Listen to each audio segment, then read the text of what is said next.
There is a moment most men never speak about. It arrives without announcement, in the middle of some completely unremarkable situation. You are in a coffee shop perhaps, or drifting through a crowded space, or standing quietly at the periphery of a social event. And then it happens. A younger woman's gaze finds you. Not accidentally, not passing through. It lands on you with intention. Something deep and pre-verbal rises in your chest before your mind even has time to form a response. And then the mind catches up, and it is not gentle about it. You begin constructing reasons to dismiss what just happened. You conclude it was coincidence or imagination, or simply the kind of thing a man your age should know better than to read into. You fold the moment away and continue on, but the feeling does not leave the way most awkward things do. It lingers, and there is a reason for that. What you experienced was not vanity misfiring. It was not wishful thinking dressed up as instinct. Your body had picked up on something genuine before your internal critic had any opportunity to intervene. It would be dishonest to claim that age is irrelevant. It plays a role, but the way it actually operates inside real human connection looks almost nothing like the version that gets handed to men over decades of cultural messaging. The dominant story goes like this. The year you were born has placed you outside the conversation entirely. You are no longer seen. Whatever you think you are picking up on is simply a man your age refusing to accept what time has done. That story has no grounding in actual psychology. It has no grounding in biology either. It is social static, and it has quietly robbed a great many men of their ability to understand something that is genuinely true about who they have become. Because there is a real and specific reason a younger woman turns her attention toward a man with years behind him. And it runs much deeper than money or power or a practiced air of self-assurance. To see that reason clearly, though, something else has to be addressed first. Something she may not be articulating. Something she may not yet have found words for. She only knows what it feels like to stand in your orbit. Before any of that becomes visible, the noise needs to be cleared away. You have watched how other people react. You have absorbed the raised eyebrows, the questions that were never really questions, but small instruments of shame. And there is a reasonable chance you have begun echoing those reactions internally, hosting a voice in your own head that insists this is wrong, that you are in denial, that you are simply refusing to make peace with what getting older means. That voice sounds like reason, so most men trust it without examining it. What that voice never says is this: attraction is not a calculation. It does not run on social logic or follow a predetermined timeline. The human nervous system does not pause to verify cultural norms before deciding what it responds to. When a woman feels pulled towards someone, her body is not running an age comparison in the background. What it is actually doing far beneath the surface of conscious thought is reading signals. It is asking whether this person is safe to be near, whether he is grounded, whether he is genuinely present or simply performing the idea of presence, whether being close to him invites her to open up or quietly pressures her to make herself smaller. Those signals have almost no relationship to how many years a man has accumulated. They have nearly everything to do with what those years have carved him into. The real difficulty is not your age. The difficulty is that you have been measuring yourself against a standard designed for an entirely different kind of attraction, one built on newness and speed and a very specific brand of physical youth. Against that measuring stick, yes, you will always fall short. But that is not the ruler she is holding. The things you may have quietly apologized for over the years, a more deliberate pace, a settled gravity, a complete absence of urgency to prove anything to anyone in the room. These are not flaws she is graciously overlooking. They are signals she is receiving with her whole body. For certain women, those signals register more powerfully than anything else available to them. When most people observe an older man with a younger woman, they assemble a story instantly. They decide she is settling. They imagine she has made a transaction, trading what she actually desires for what she practically requires. They wait for the age gap to reveal itself as an insurmountable problem, and they treat her attraction as something temporary, surface level, already on its way to expiring. That story does not reflect what is actually happening. For many women, particularly those who have moved through the rougher lessons of their early 20s, the qualities that only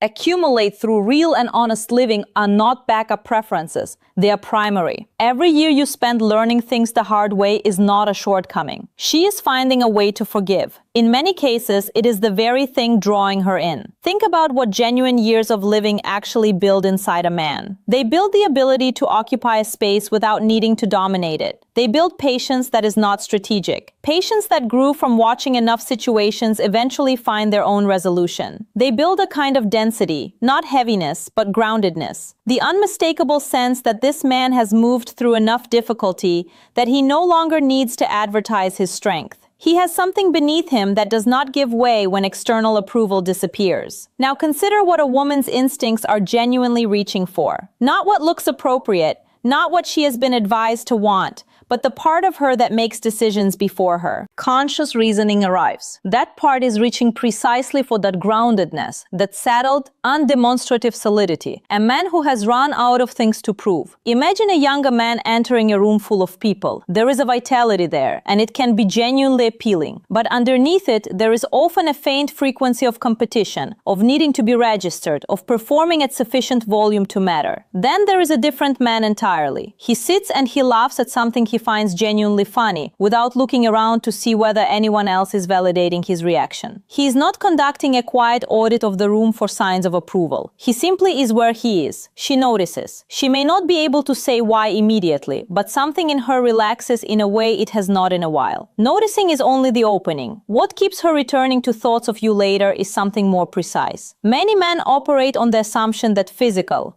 appearance carries the bulk of the weight. But for many women, particularly those who have some real experience of their own, the most arresting thing is not how a man looks. It is what it physically feels like to be in his vicinity. And that feeling is composed of things she registers without trying. She hears how you speak, whether your voice carries a natural ease, not because you are slow, but because you are not bracing against anything. Whether your words exist to connect with her or to construct an impression. She notices the space between your sentences. A man who is uncertain about himself eliminates every pause because silence feels like evidence that he is losing the exchange. A man who is comfortable lets the conversation breathe on its own. She watches your eyes. Do they meet hers in a way that recognizes her as a full human being rather than an audience for your stories or a surface to be evaluated? And then there is something that resists easy description, but cannot be missed. When a man is actively managing himself, adjusting what he projects in real time to produce a specific effect, it creates a subtle but persistent wariness in the woman across from him. Her nervous system keeps running a quiet background process, checking everything he offers against itself. That is exhausting. It makes genuine closeness structurally impossible. But a man who is simply who he is, who is not running any kind of image management operation, removes that entire burden. She no longer needs to verify. Something in her softens in a way she might not even consciously register. She looks up and realizes the conversation has gone on for an unexpectedly long time, and she has not once thought about reaching for her phone. There is no anxious static to brace herself against, no quiet demand that she reassure him of his own value. She is simply there, present, breathing without effort. There is something else men of experience carry without ever, recognizing it as the gift it is. It is their relationship with silence. Most men treat a quiet moment between two people as a problem that needs to be solved immediately. They reach for humor, redirect to a new topic, pour more words into the space before the last thought has even finished settling. At some point in a conversation, she will let a silence open. She will simply stop and exist for a moment. The way you meet that silence tells her something she will not dismiss. If you hurry to fill it, she understands that stillness unsettles you, that you need constant movement to feel okay. But if you can simply remain there without discomfort, you are communicating something profound. You are telling her that you are at home inside yourself, that the space between words carries no threat, that she does not need to constantly produce or reassure or perform in order to keep you feeling stable. You remain unhurried. You hold the quiet without attempting to alter it, and frequently, she moves closer. The silence transforms from absence into something warm, a space where two people can simply coexist. This is not something that can be practiced into existence. A man cannot sustain the performance of ease long enough for it to register as real. It only becomes available to men who have lived enough that quiet no longer feels like emptiness. It feels like room to breathe.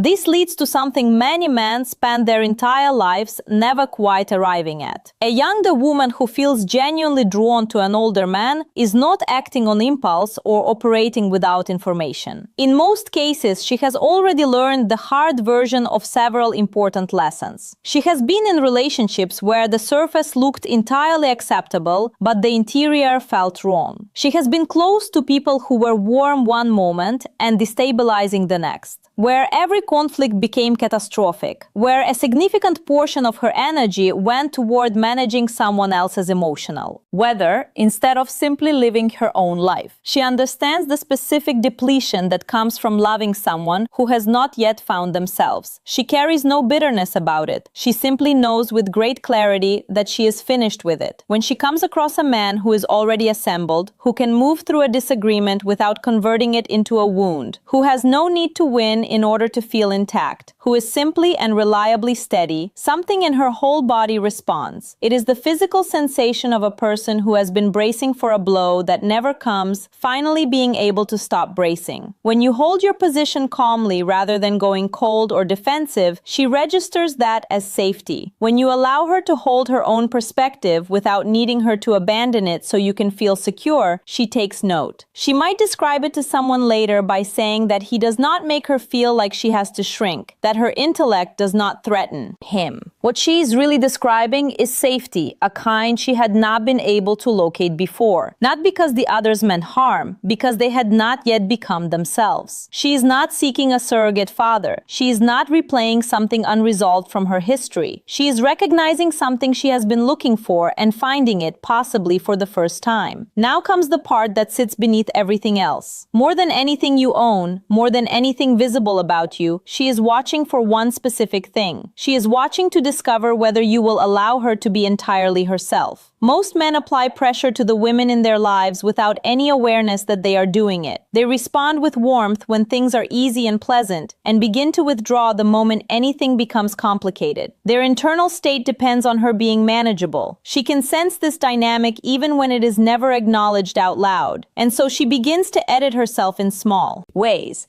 She holds her real thoughts back. She brings her feelings down to a volume that will not cause disruption.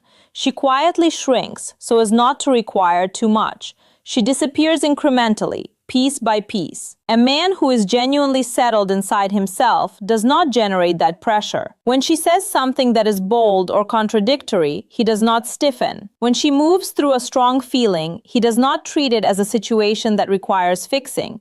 He simply expands to make room for all of it. If she offers an honest opinion and watches your face to see whether the room is safe, and you receive it without pulling away or redirecting or defending, she can finally put something down that she has been carrying. She does not need a man without flaws. She needs a man she does not have to hide from. And here is where every thread comes together. This was never actually about age. At the absolute foundation of everything, she is asking a single question with her entire being. Does she feel more fully herself when she is near you? Not more desired, not more attractive, more genuinely, completely herself, the full, intelligent, feeling, complicated version of her. Is there space in your presence for her to grow larger? Or does being near you require her to grow smaller to fit? What you have built over years of living without any deliberate intention to do so is the capacity to be someone in whose presence other people expand. That is vanishingly rare. When she is with you, she stops over-explaining, not because she has run out of things to say, but because she trusts that whatever she says will be received without judgment. Her laughter comes from a real place. Her quiet moments feel restful rather than loaded. None of that is the result of anything you performed. It is the result of you not working against her. The years between you are arithmetic. What she is actually responding to is safety and space and the groundedness of a man who does not need her to be less than she is. That quality belongs to no particular age. It is simply rare, and she recognized it in you. The question you may have been quietly carrying, whether you are simply too old for any of this, was never the right question. The right question is whether your presence gives the people near you room to breathe. For men who have paid genuine attention to the lives they have lived, the answer is frequently yes. And if that is true, then your years are not working against you. They are the very thing that makes your presence worth seeking. The right woman does not simply make her peace with your age. She values what your age has made possible in you. You do not need to declare it. You do not need to buy it with gestures or underwrite it with clever conversation. You only need to be it. Release the weight of grieving what is behind you. Those years did not diminish you. They built you. You are not a lesser edition of the man you once were. You're the fully realized version of everything you survived and carried and learned. When you stop borrowing the standards of a different kind of man and let your own quiet gravity be felt, you will find something waiting that no one thought to tell you about. She was never counting the distance between your ages. She was feeling how solid the ground beneath you is. If something in this has changed the way you see yourself, pass it on to someone who could use.